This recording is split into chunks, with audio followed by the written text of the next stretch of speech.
Hello techies, I'm Divya here. On behalf of CyberBrainer, don't you think the world of tech is evolving faster than ever? Now is the perfect time to dive in and build the skills that will take you places. With CyberBrainer, we are putting you in the driver's seat of your own future. We at CyberBrainer don't just teach your interest. We believe that knowledge is power, but it's applied knowledge that truly sets you apart. Whether you're diving into data science, mastering artificial intelligence, or exploring the world of cybersecurity, our courses are designed to give you the skills that matter. So let's jump into the session and make the future yours today. Thank you. And then comes the business object. Now, this is very important part. In the overview section, when I was discussing and I stated that as a tool, Workday has not allowed us or Workday has not given us any methodology which tells us what database they're using. They have not disclosed the middleware or the front end. We don't know how that has been developed. We don't know the framework, nothing. But this is an application. We need to store data, we need to retrieve data. For that purpose, Workday has given a terminology which is basically called as business objects. These business objects play a very important role for storing and retrieving of data.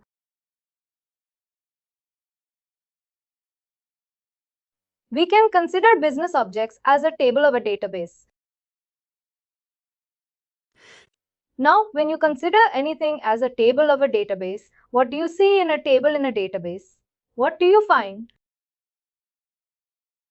What happens here, guys? We have to understand. When we are talking about a table is a collection of organized data in the form of rows and columns. You would have seen an Excel sheet. What do you see in an Excel sheet, guys? You see a column, you see rows and columns. And when you have the data, first of all, you will have to define the column name. In this column, I have to enter such kind of values. In column 1, I'll do this. Column 2, I'll do this. Column 3, I'll do this. And then below, when you try to fill in the details, it will be in the row.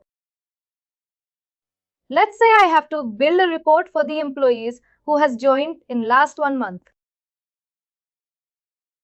Now, what are the options I would need? I would need their first name, their middle name, your last name, date of birth, date of hire, which department they have started working, what was the previous salary, what is their new salary. All those things I am capturing. In those cases, what I will do? First of all, I'll put that columns. Column 1 will be for first name, 2 will be for middle name, 3 will be for last name, then gender, date of birth. All those things are in column. And whoever has joined in last 1 month, all those data will be in rows, clear. Now, this collection is basically a very basic collection, but it is an organized format. You are able to see that, and this is where your tables come into picture. If you see this spreadsheet, it is a form of a table only. You have rows and you have columns. Similarly, when we go into a table, if a database, it will have the same kind of structure. You will have a column name and then the data will be below that, which will be in the form of rows. Now, if it is just like a table, as I stated, that business object is just like a table, which means it will have a table name, which means it will have a business object name. And then with that business object, you will have the column name as well, which is basically called fields. If I have to go into a business object, there is a shortcut, guys, which I'm going to show it to you. Basically, this is the only way. And as I stated, I'm going to use this particular search box for doing everything. If I have to go into a business object, I'll type here as BO. BO stands for business object. I'll put a colon and I'll type the name of the business object where I have to go. The most important business object which is there in Workday is worker. Without worker, Workday is useless. There's nothing.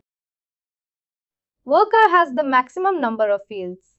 Along with that, you will have a lot of other information. Because everything is related with worker only. That's the reason why this application is called as Workday.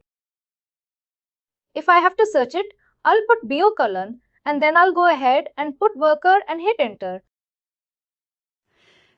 Once I hit enter, it will take me to that page where it will give me all the business objects which is related with worker. You see this business object and here is the name worker. I'll click on it. Now this will take a little time to load.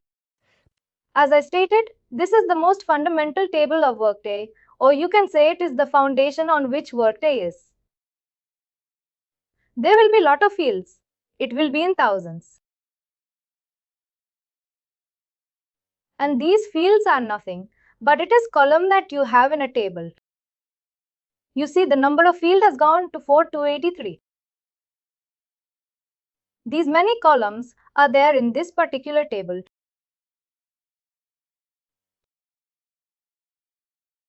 Now within this section, if you see this is also in a tabular format. You add the column name, field name description, field source, field type. And these things we will study later.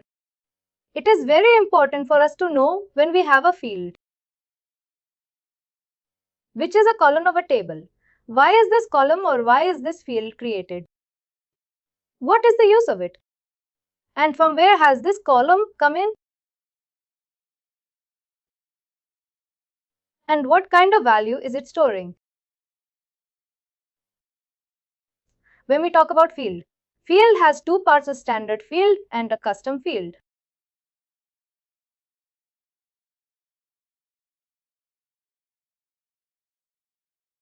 Standard fields are called as Workday delivered fields.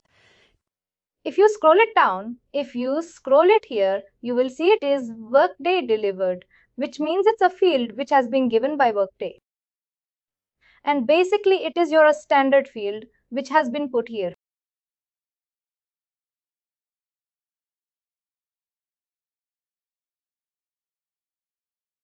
And that's the reason it is called as Workday delivered. This is Workday delivered. There are two types of field that you will get that. You know from where is that source coming. We have field source. It is Workday delivered. Workday delivered means it's a standard field, standard column of the particular table. And then you see this option which says calculated. Wherever you see this option which says calculated, guys, understand that this is basically your custom field. Someone has created it for a specific purpose. There is a complete chapter on this that we are going to cover, which is calculated field. And this field is created for some specific functions. Now, what are those functions? Why exactly have we created it? When we say that we are creating a calculated field, the calculated field is something which helps us to perform some activity. For example, I have to write a formula. And that formula will calculate the salary for all my department. How much is the total amount that I am getting as a cost to my cost center? I'll have to write a formula. And then on that formula, I will create a calculated field, which will be a form of arithmetic. And then I will add those other fields which I require. And that value will be the total cost which I am getting. This is a kind of calculation. Let's say I have to extract some true or false value from particular condition. There I will use true-false function. There are 30 to 40 functions that we have. I'll give you the list of functions when we go into the report chapter and the calculated fields chapter. There you will have to practice. I will pick up those complex ones which will be difficult to understand, But once you practice, you will be able to understand it very easily. This is just like, as I stated, it's an overview. This is just for your understanding. All the things we will be configuring in Chapter 9 when we talk about calculated fields. The next part is your field type. Field type is like an understanding of what kind of value this particular field is holding.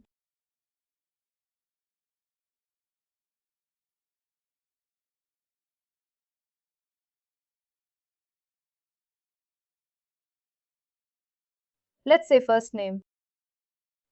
When you have to put a type, what would you put in? That what kind of value it is holding this particular field. First name. Guys, what happens if I have to create a table in any database? There is a command for that. That command is basically called as create table. And below that you have to put the table name. Let's say I'm creating the name as employee. Then in an employee table, what are the fields that you will put in? That everybody can enter the value. That field is basically your column name. First name. Now I have put the name of the column, which is first name. What kind of value it is going to hold? They are going to hold character. They are going to hold a string value. When you talk about ABCD, let's say the first name, I have put it as Ravi and the last name is Sharma. Both have characters in that. ABC that you see or ABCD. All these are alphabets characters. The data type there becomes char. Workday has, I think, 8 data types that are available. But data type is a terminology that is being used in database. Now Workday is not a database. Workday is using a database. What they have done is they have changed the terminology and they have kept that. What is the field type? If I say first name is a field. Now what kind of value it is going to hold that you will identify with the help of field type.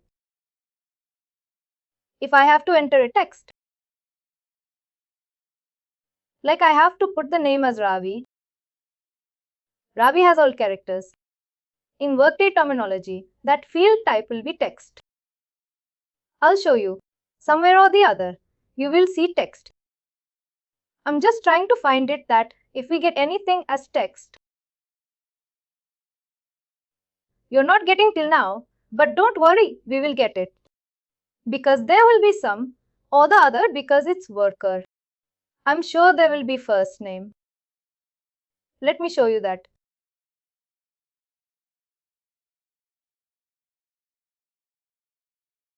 You see this first name. Now, when I add a filter, all the fields will be gone and only one value will remain, which is your first name. You see, it is field, type is text. Now, what does it say? This is the first name of the candidate.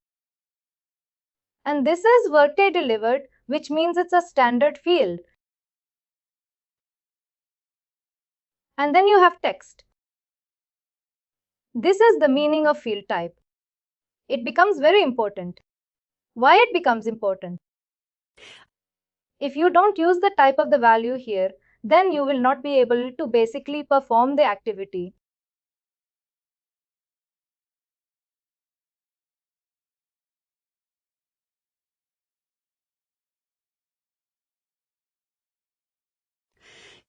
If I have a field name as first name and if I put as data type as number, when I will type in Ravi, I'll not be able to save that data. It will give me an error that the type that you're putting is not the valid type because it's a validation.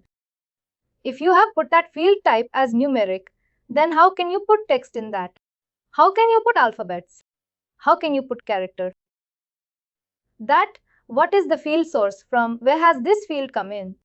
Is it from Workday? That it will be Workday delivered.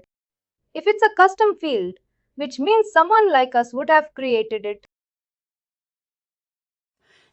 That's the reason you will see the field source as either calculated or you will see the field type A as Workday delivered.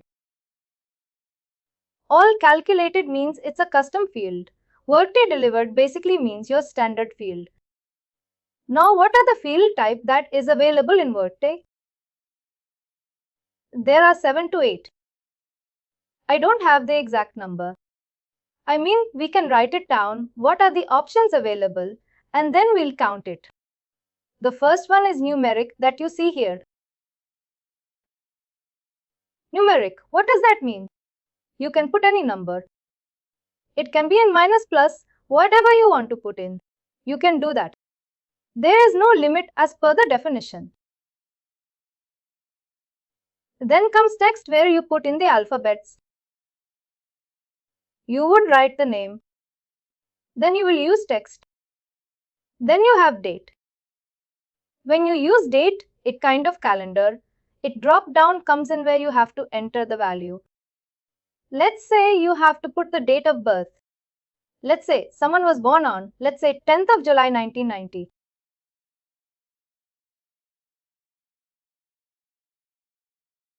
You will have to click on month. You'll have to select the month, select the year and the date. That's the date fund. What I set up till now was, there are two things, numeric and text. Then we have date field. What is a date field? What does it do? Let's say I have to enter the date of birth. But what I will do? I will have to go ahead and select my birthday, my month and the year in which I was born.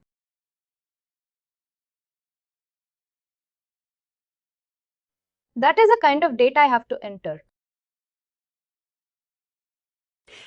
Then there is also a kind of field type which is called as date and time, where we will be able to put the date, whatever the date we have, and then we will also be able to put the time.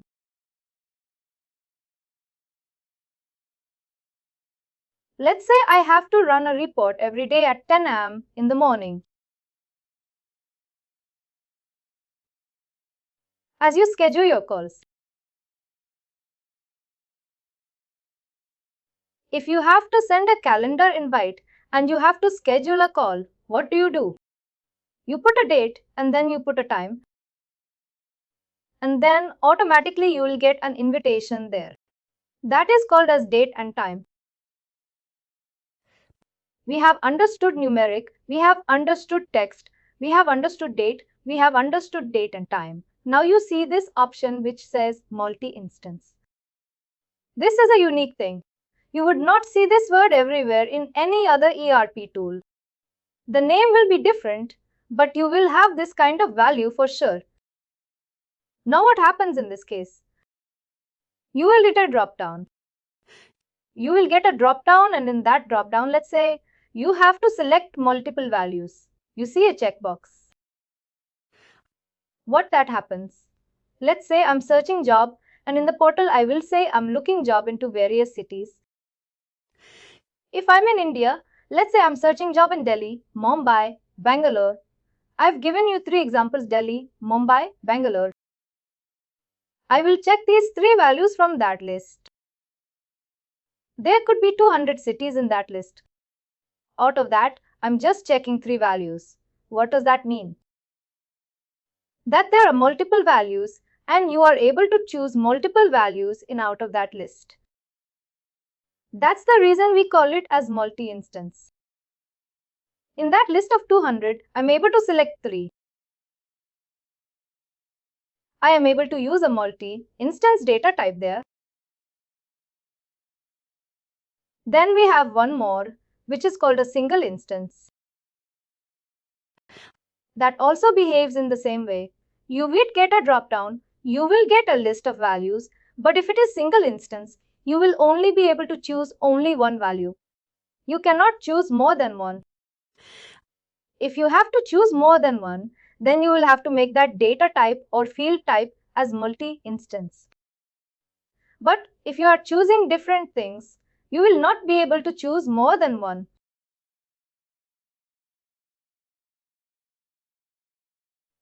Then we'll go to the next type, which is called as Boolean. Boolean means true or false, 0 or 1.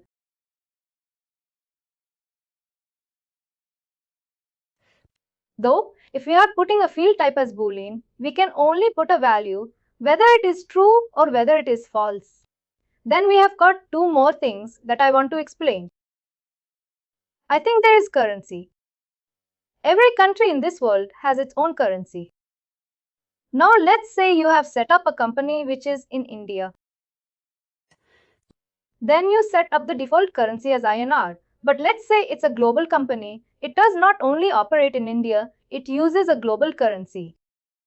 And let's say that the global currency which has been adopted by the company is dollar, USD.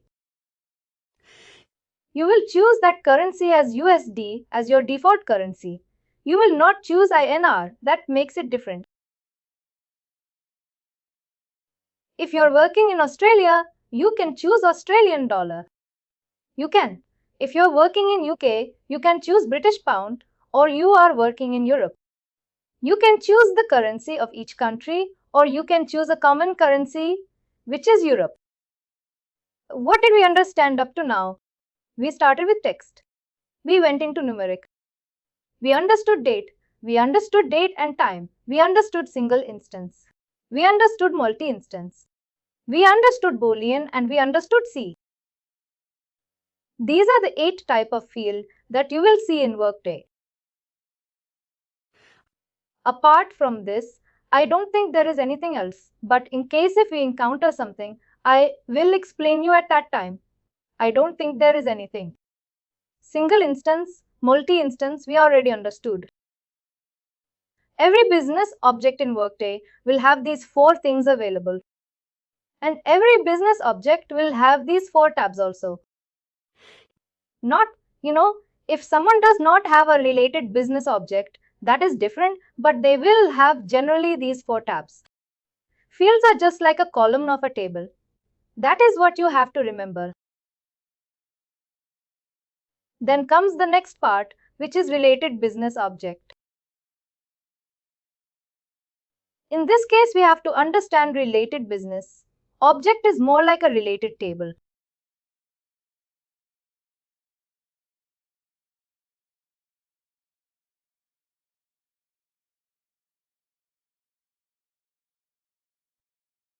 For example, I have employee table and I have salary table. Employee table will contain employee ID, employee name, date of birth, gender, date of hire, all those things. And your salary table, the salary table will also contain employee ID.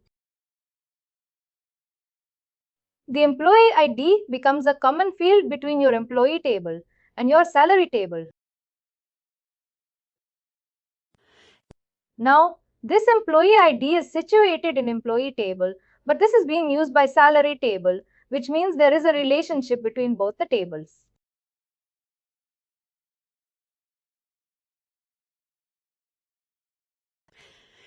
Now, in common database terminology, we call this as a related table. But when it comes to Workday terminology, we call them as related business object. Business object is what? Table related business object. Now you see, there are 2 columns, links to and links from. In the links to section, you see business objects and you see the number of links. The number of links is nothing but the number of fields or columns which is common between this particular business object and this particular business object. The business object to whom you are viewing, which you are looking, is basically your worker business object. Whatever we are looking into, it becomes the primary business object automatically. Now, if I scroll it down, let's see 26 is too much. Let's look into this one which has 4. Academic appointment is the business object and then the number of links is 4. Let's click on this. You see academic appointment title, academic appointments, academic appointment with sabbatical program, primary academic appointment. Now who owns this business? Sorry, who owns this field? This is owned by worker. You see this. The left hand side with the column is worker and this field belongs to worker. But this is being used by academic appointment and that's the reason academic appointment becomes a related business object.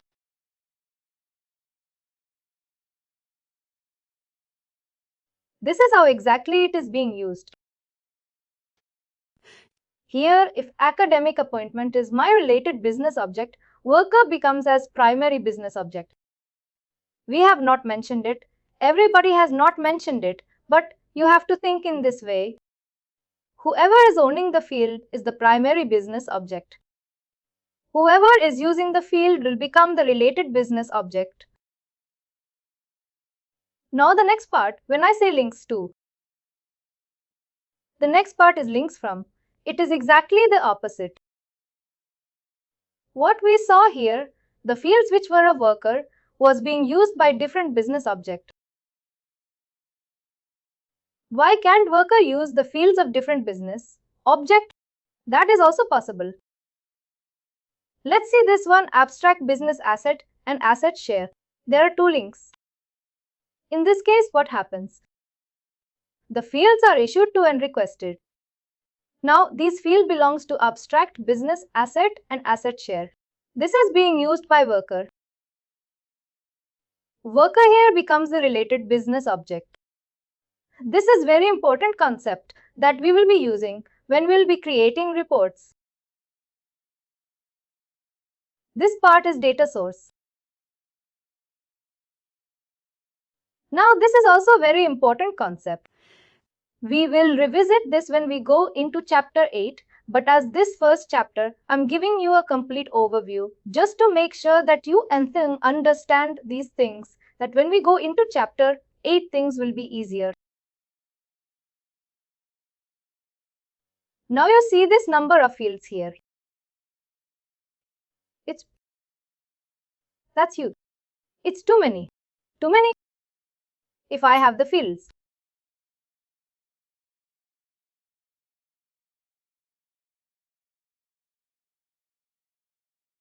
It is going to be very difficult if I have to search for one particular value. And if I have to move into 4,000 different fields, it will take time. And suppose your number of reports, the number of values which you have is in millions and billions. You will take a very long time to create or prepare a report. For that purpose, what Workday has done, Workday has given a data source. If I have to prepare a report, I need to remember or know the data source. I cannot prepare any report if I don't know that data source. To know the data source, you need to know the name of the business object. And once you are able to get into the business object, then only you will know the data source. But because of practice, because of visiting different business objects, you will keep on learning the data sources. This will come only through practice. But what is the concept of data source? Why it was introduced? We all know that Workday is on cloud. And on cloud, you always have to understand one important part, that whenever we are on cloud, resources will be shared, which means your CPU, any synchronous request that you put, that will have some time limit to execute something.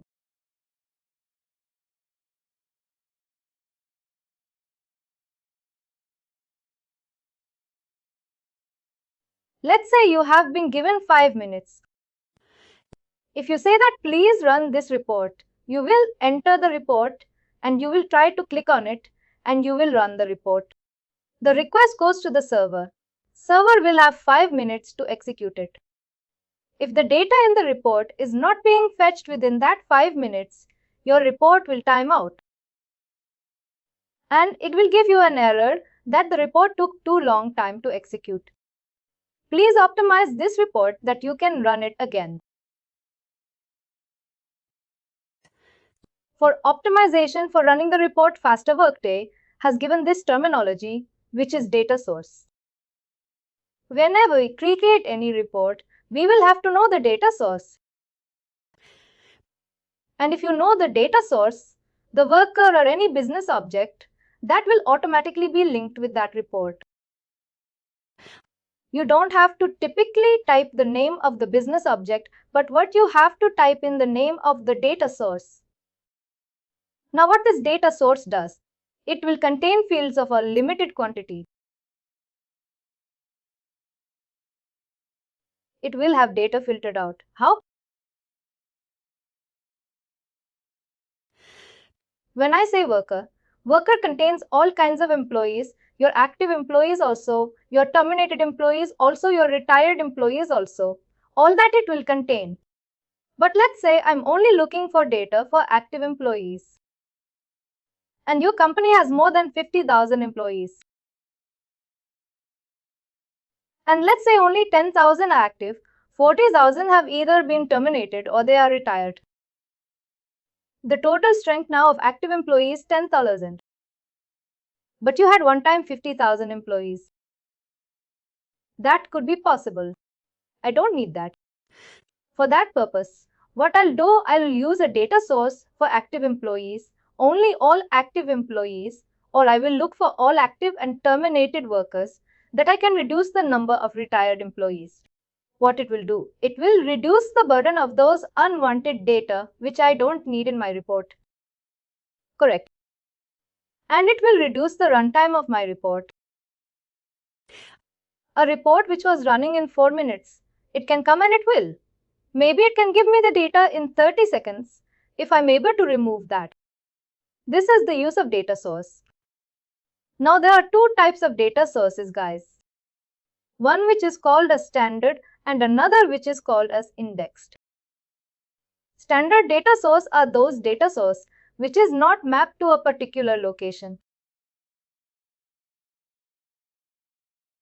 And indexed data sources are those which is mapped to the particular location. Now how exactly it works? I'll give you an example.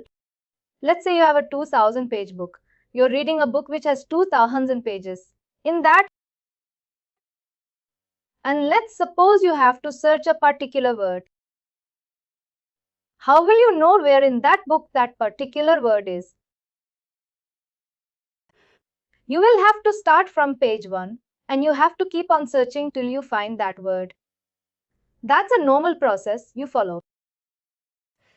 But in a book you would have seen there is a glossary or an index at the back of the book that with this alphabet, these are the words and you can find it on this page number. What does that help you? You go into that glossary, that location, you go to that page and you will find that word. That is what indexing does in data source. It will add a location that I have to search that value. I'll go at that location, I'll fetch that value, and my work is done. My report will run faster. Please do like, share and subscribe to our channel.